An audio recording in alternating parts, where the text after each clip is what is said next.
before we get into hermeneutics, and I'll just give you these 4 principles that you're going to have to do as we look a little bit into hermeneutics today. First of all, as a theologian, and that's what you're going to become instantly right now, you've got to do the work of observation. In other words, you have to ask yourself about this Bible, what do you see? What do you see in it?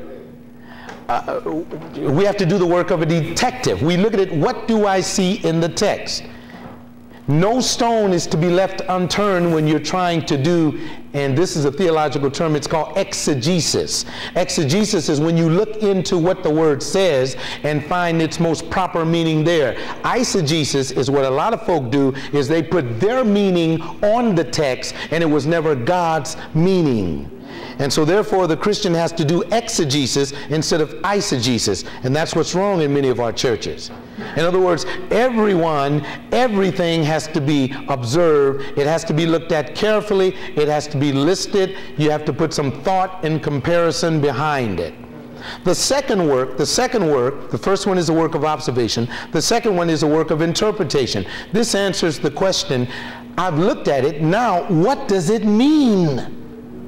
You see, you've got to ask yourself that, what does it mean? Even when you hear someone say something over the radio or the television, you've got to say, no, what does that mean?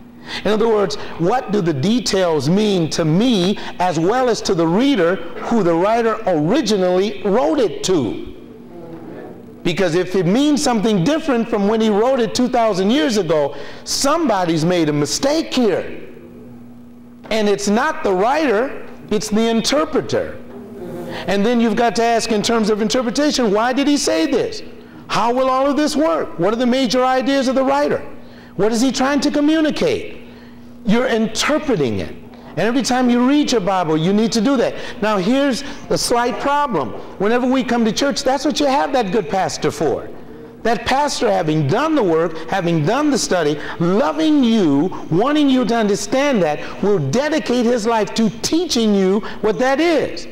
I don't think it right for the laity to all check in a seminary. What are you going to do that for? Especially when you got a man that's done the work, he's paved the way, he's teaching you.